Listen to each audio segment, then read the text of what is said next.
The morning started like any other on Colony Farm 7. Tom stood at the large window of his family's living unit, watching the giant farming machines move through the endless fields of crops beneath the protective dome. At 8 years old, he knew every inch of the farming complex. It was his playground, his home, and his whole world. His father always said that feeding people was the most important job in the universe. Colony Farm 7 grew food for 3 different space stations and 2 other colonies. Tom took pride in that, even though he was too young to do any real farm work. Instead, he spent his days exploring the maintenance tunnels and watching the robot farmers do their jobs. That morning, everything changed when the sky turned dark. At first, Tom thought it was just another solar storm. These were common on their planet, and the dome would protect them like it always did. But this darkness was different. It moved in patterns, like waves of shadow flowing across the stars. Tom. His mother's voice cracked with fear as she burst into his room. "Get your emergency pack. Now." The colony's alarm started to blare. 3 long sounds followed by 2 short ones. Tom knew this signal. They had practiced it in school. Alien contact, possibly hostile. His hand shook as he pulled his red emergency backpack from under his bed. Through the window, he could see them now. Huge ships, gray as storm clouds, descended through the atmosphere. They were nothing like the supply ships that usually visited the colony. These were angular, threatening, with lights that cut through the darkness like angry red eyes. The gray fleet, he heard his father whisper as they rushed through the corridors of their living complex. They've finally come this far out. Everyone had heard stories about the gray fleet. They were raiders, bullies of the galaxy who took what they wanted and destroyed what they couldn't take. But they had always been far away, just stories to scare kids at bedtime. Not anymore. The colony's evacuation pods were located in the central hub, connected to all residential areas by long tunnels. Tom ran with his parents, joining the stream of scared colonists all heading in the same direction. The lights flickered, and the ground shook as the alien ships landed somewhere above them. That's when it happened. As they reached a junction where 4 tunnels met, a massive crowd of people converged at once. Someone pushed, someone else fell, and suddenly Tom was separated from his parents.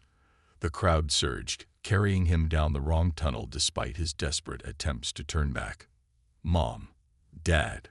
His shouts were lost in the chaos of crying children and shouting adults. The crowd thinned as Tom found himself in a familiar service tunnel, one he had explored many times before. But this time, instead of adventure, he felt only fear.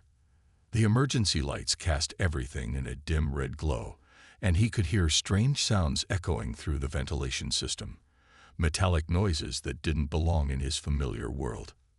Making a quick decision, Tom ducked into one of his favorite hiding spots, a maintenance alcove behind a large air processing unit.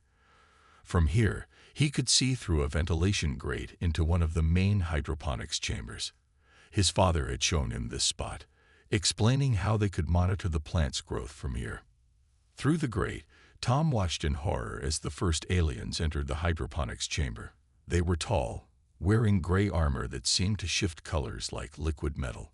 Their helmets had no faces, just smooth, reflective surfaces that reminded Tom of the mirror in his bathroom. They moved with purpose, scanning everything with devices that emitted blue light. Tom held his breath, pressing himself deeper into his hiding spot. He was alone now, in a colony being invaded by aliens, separated from everyone he knew. But as scared as he was, something else stirred inside him, a feeling he didn't quite understand yet. It wasn't just fear anymore. It was determination. He knew every pipe, every tunnel, every robot in this facility. This was his home, and even though he was just a kid, he wasn't going to let these aliens take it without a fight. Tom's stomach growled, reminding him that he had missed breakfast in all the chaos. He reached into his emergency pack and pulled out a nutrition bar, trying to eat as quietly as possible. Through the ventilation grate, he could see more Gray Fleet soldiers moving through the hydroponics chamber, their armor gleaming under the grow lights. The maintenance alcove had become his observation post. From here, he could see everything while staying hidden in the shadows. His father had always said that knowledge was power, so Tom watched and learned. The aliens seemed interested in the plants. They took samples of everything, storing them in small containers that disappeared into their armor. But something strange happened when they reached Section G, the experimental garden where his mother grew earth plants. One of the aliens reached for a bright orange flower, and suddenly their armor started to flicker like a broken video screen. Unit 247, report malfunction. A metallic voice crackled through their communication system. The affected soldiers stepped back quickly, their movements jerky and uncertain. Tom leaned forward, fascinated. He recognized that flower. His mother called it a marigold. She grew them because they kept bugs away from the other plants. Could these alien bullies be afraid of flowers? A plan began to form in his mind. Tom knew the maintenance tunnels better than anyone, even better than the repair crews. He had spent years exploring them while his parents worked, mapping every corner in his head. Now, that knowledge might save his home. Moving silently through the dark tunnels, Tom made his way to the environmental control room. It was one of his favorite places because it had screens showing every part of the farm. His small size was an advantage. He could squeeze through spaces the aliens would never fit through. The control room was empty when he arrived. Through the monitors, he could see groups of Gray Fleet soldiers throughout the facility. They were searching methodically, section by section, but they hadn't found all the hiding places. Tom knew there must be other colonists still here, tucked away in secret spots. He remembered how his mother accessed the farm's systems. Climbing onto the control chair, Tom typed in the emergency code he had memorized during their safety drills.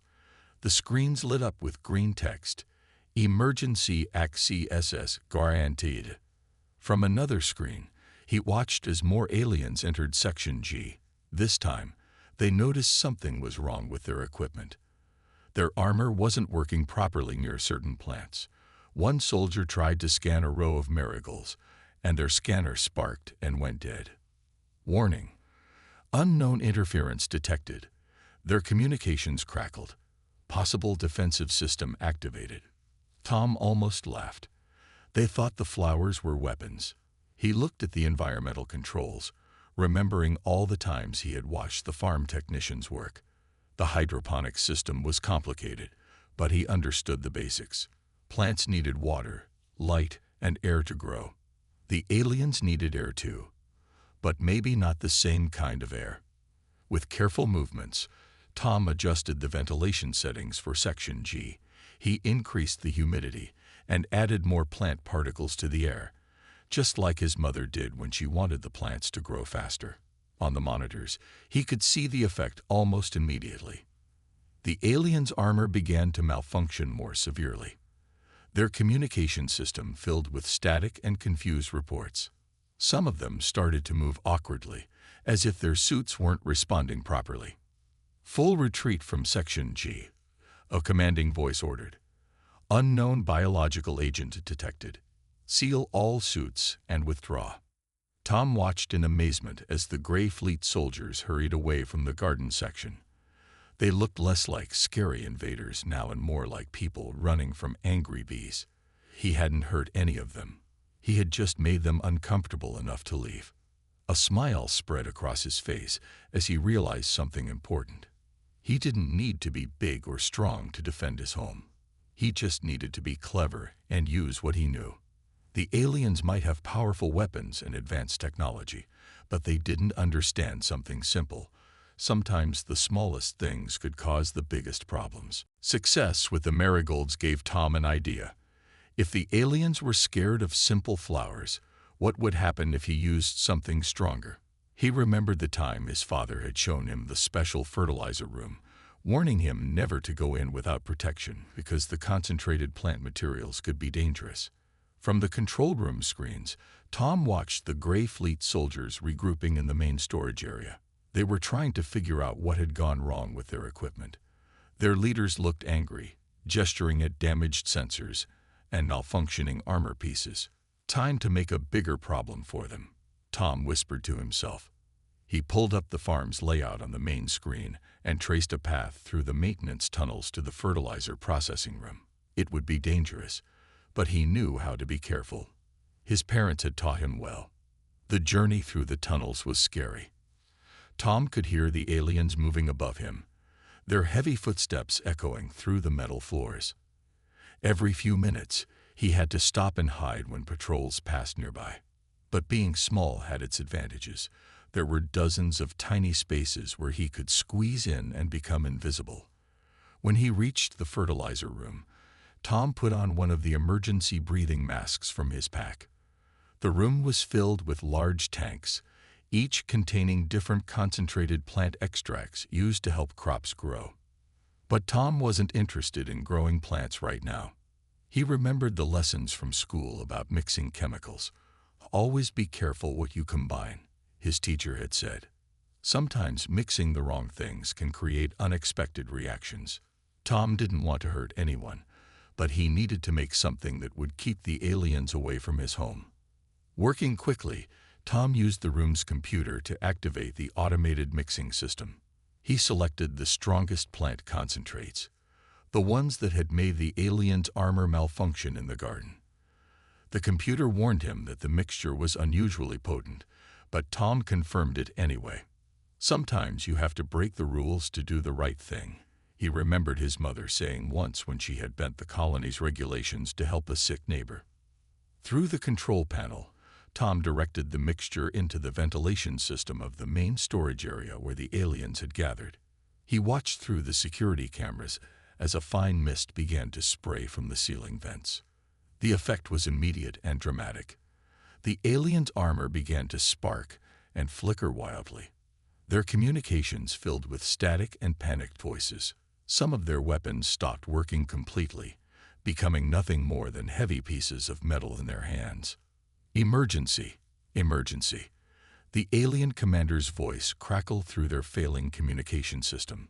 Unknown chemical agent detected. All units evacuate immediately.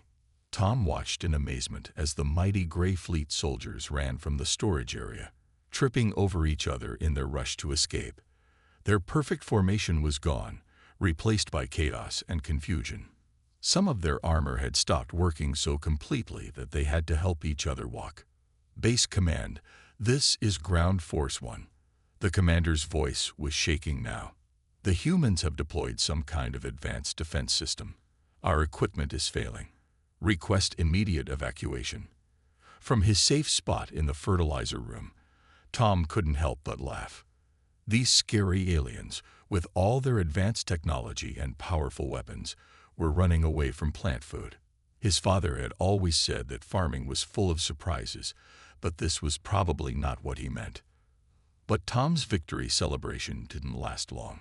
On the security screens, he could see more alien ships landing outside the dome.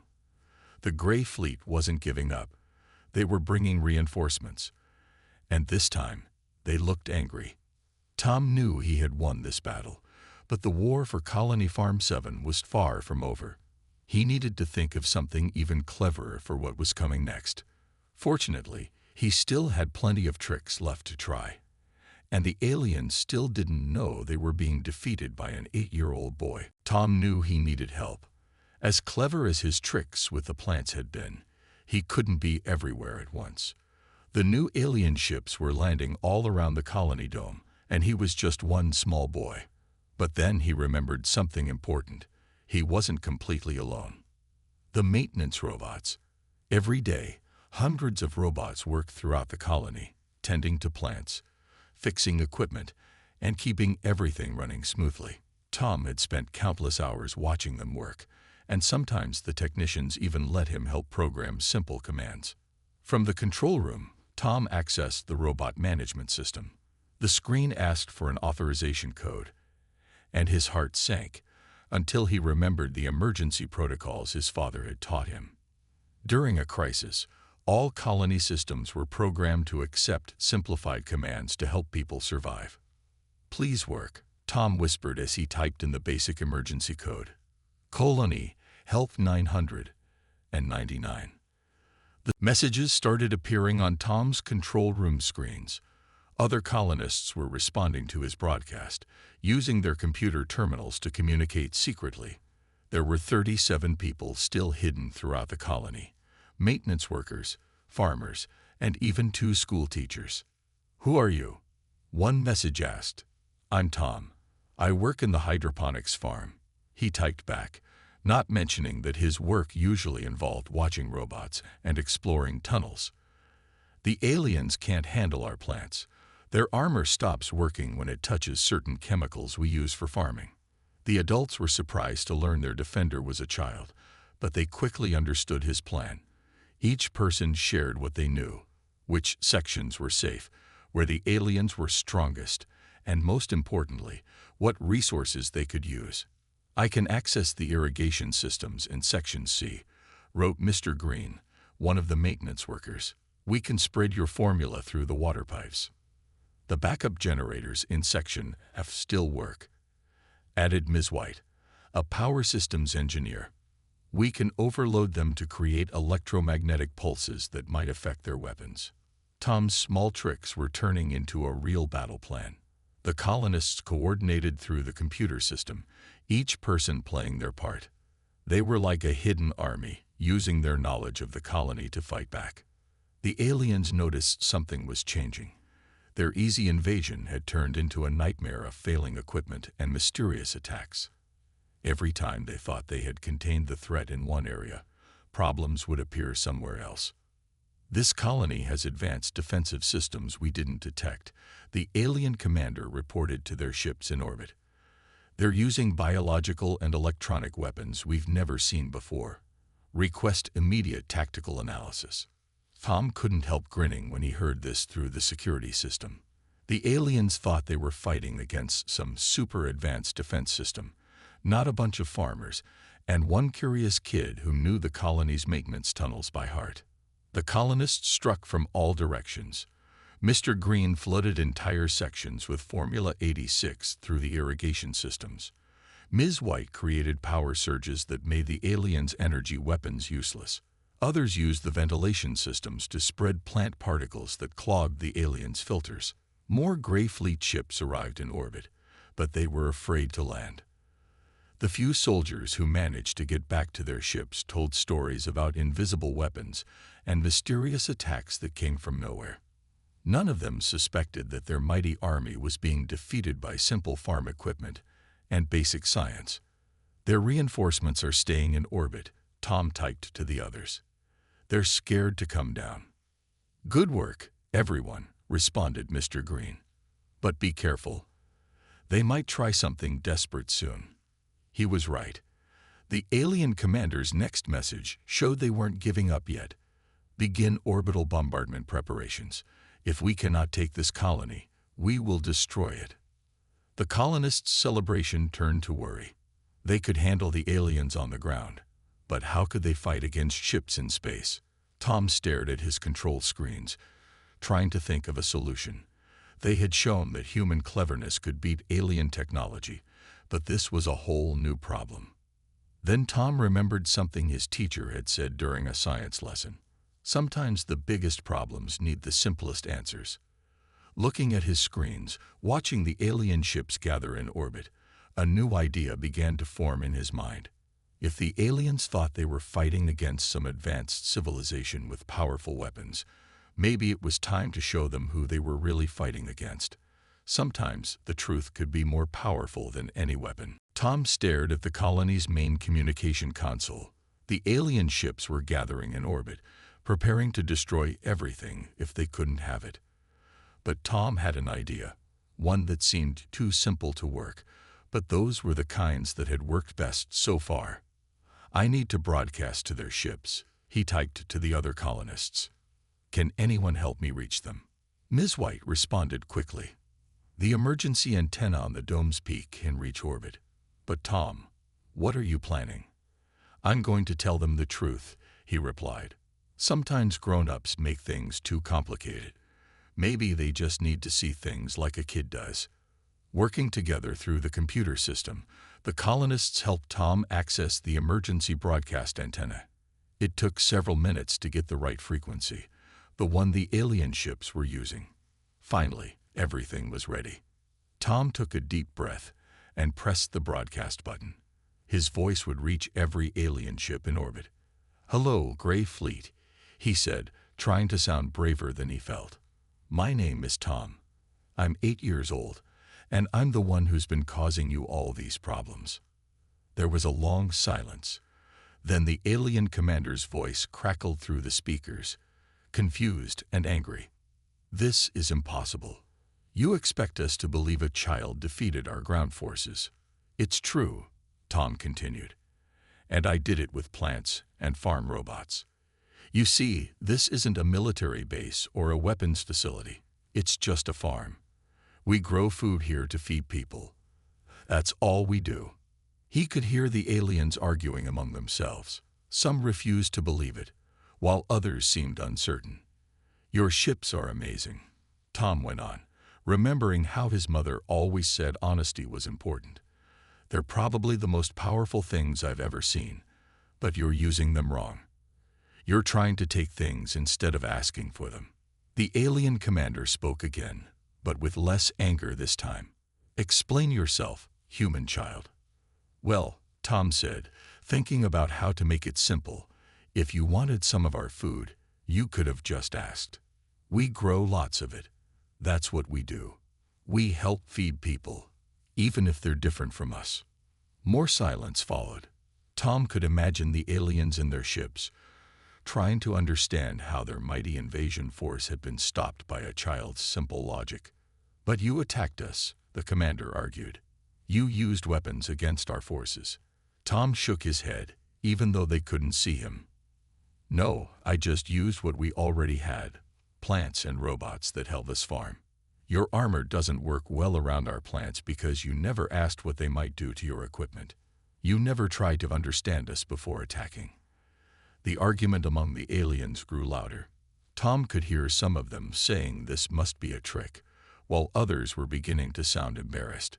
"Look," Tom said, using his best explaining things to adults' voice. "I can prove it. Land one ship, just one. And I'll show you around the farm. You can see everything we do here. But you have to promise not to break anything or hurt anyone. Those are the same rules I have to follow when I help in the farm." The aliens fell silent again. Tom waited, his heart beating fast. He had told them the simple truth, just like his parents had always taught him to do. Now he hoped the aliens would understand that sometimes the simplest answer was the right one. Finally, the commander spoke again, but his voice was different, almost gentle. "You have given us much to think about, human child. Perhaps we have approached this situation incorrectly from the beginning." A single Gray Fleet ship descended from orbit, landing carefully in the colony's main field. Tom watched through the security cameras as the alien commander emerged, accompanied by just 2 guards. Their armor was different now, modified to resist the effects of Earth's plants. "I'll meet them," Tom typed to the other colonists. "But stay ready, just in case." Walking through the corridors to meet the aliens, Tom felt strangely calm. He had defended his home not with weapons or violence, but with farming knowledge and simple truth. His parents would be proud of that. The alien commander was tall, taller than any human Tom had ever seen. But instead of looking threatening, the alien now seemed almost awkward, like someone who had shown up to a party in the wrong clothes. "You are the one called Tom?" the commander asked, their voice softer than before. "Yes," Tom nodded. "Would you like to see our farm?" What followed was the strangest tour in Colony Farm 7's history. Tom led the aliens through the hydroponics chambers, explaining how each plant grew and what it was used for. He showed them the maintenance robots, the irrigation systems, and even his favorite hiding spots in the tunnels. "So this chemical that defeated our forces," the commander said, pointing at a tank of Formula 86, "it's just plant food." "Kind of," Tom explained. "It's concentrated stuff from the plants that helps other plants grow better. We didn't make it to hurt anyone. It just happened to not work well with your equipment. The commander made a sound that might have been a laugh. We spent years developing our armor to resist the most advanced weapons. Yet we were defeated by simple plants and the wisdom of a child. As they talked, more colonists began emerging from hiding. The aliens watched in amazement as normal farm work resumed. People checking plants, adjusting water levels, and programming robots. It was all so ordinary, yet to the aliens, it seemed remarkable. Then something wonderful happened. The first human rescue ships appeared in orbit, expecting to find a colony under alien attack. Instead, they found the mighty Gray Fleet in retreat, with just one ship landed peacefully on the surface. Tom's parents were on the first rescue ship to land. They ran to him, hugging him tightly, tears in their eyes. The alien commander watched this reunion with great interest. "Your child has taught us an important lesson," the commander told Tom's parents. "We came seeking resources through force, but he showed us a better way. Instead of fighting, we could have simply asked to trade." In the days that followed, everything changed. The Gray Fleet withdrew completely, but not as enemies. Instead, they became the colony's first alien trading partners. It turned out they came from a world where growing food was difficult, which was why they often raided other planets for supplies. "We can help you grow your own food," Tom suggested during one of the trade meetings. "That's better than taking it from others, right?" And so Colony Farm 7 became something new.